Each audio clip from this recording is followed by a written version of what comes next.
All he wanted was to open the window for some fresh air because he couldn't sleep. Instead, he was greeted by a sight of pure terror. At 3 o'clock in the morning, the night sky was as bright as broad daylight. Peering through the blinds, he spotted an eerie white light flickering in the distance. The light expanded at a terrifying speed, becoming so blindingly intense that he had to shield his eyes. At first, Anna didn't think much of it, brushing it off as some bizarre local natural phenomenon before slipping back under the covers. Little did they know, a horrifying catastrophe had already silently arrived. The next morning, her boyfriend, John, came over to wake her up. The two of them had traveled thousands of miles just to vacation here. But as they headed down for breakfast, they were shocked to find the hotel restaurant completely deserted. Figuring the staff simply had the day off, they decided to grab a bite outside. But the moment they stepped out of the hotel, they were utterly dumbfounded. It was already 10:30 a.m., yet the streets were a total ghost town. There wasn't a single car in sight, and the surrounding silence was deafening, almost sinister. Still, they shrugged it off, assuming there was some local event drawing everyone away. But the further they walked, the more the gravity of the situation began to sink in.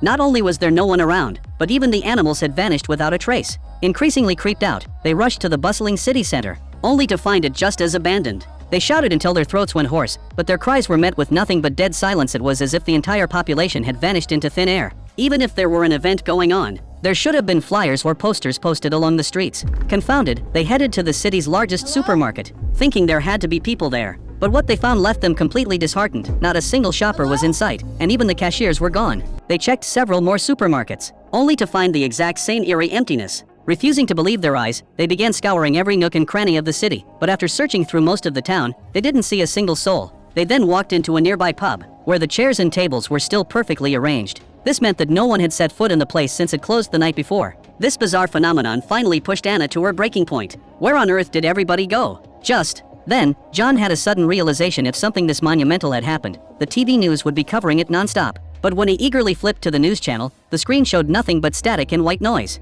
Left with no choice, the frustrated couple left the pub, a heavy cloud of dread looming over them. Where was everyone? If a deadly virus had wiped out the population, there should at least be bodies. If aliens had abducted them, where were the spaceships? With nowhere else to go, they retreated to their hotel. John immediately pulled out his laptop to search for answers online, only to find that every newsfeed had frozen on yesterday's date. Anna tried calling her mother back in the States, but no one answered. The texts they fired off to friends and family felt like dropping pebbles into a bottomless pit. Not a single reply came through. That's when John hit upon a new plan. Grabbing his girlfriend's hand, he rushed outside, determined to head to the highest point in the city to get a bird's eye view of the entire island. As they made their way up the mountain, they stumbled upon a car with its engine still running and the windows rolled down. But the driver was nowhere to be found. Without a second thought, they hopped in and sped toward the summit. But when they finally reached the top, they found the luxury villas up there just as hauntingly empty. Where could everyone possibly be? They never imagined that a simple vacation would turn into such a bizarre nightmare. They didn't make it back to the hotel until nightfall, utterly exhausted.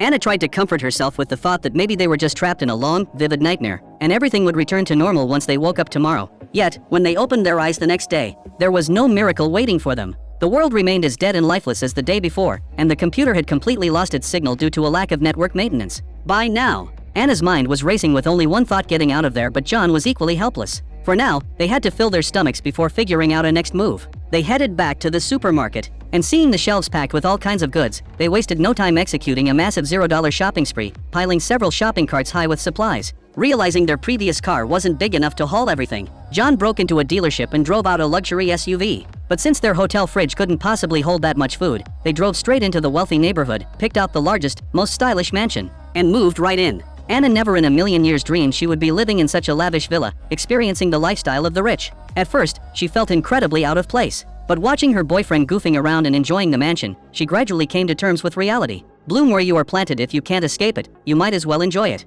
Next, they hit up luxury boutiques, loading a massive wardrobe of designer clothes, and bagged up tons of supplies from a convenience store. That night, they went to a bar, fully immersing themselves in this glamorous, hedonistic lifestyle. Now, the entire world belonged to them. Every mountain and river was their own private property. The young couple indulged themselves without restraint, sleeping under the stars and living wild, fully enjoying this eerie blessing from above. Little did they know, this seemingly divine lifestyle was actually fraught with immense danger.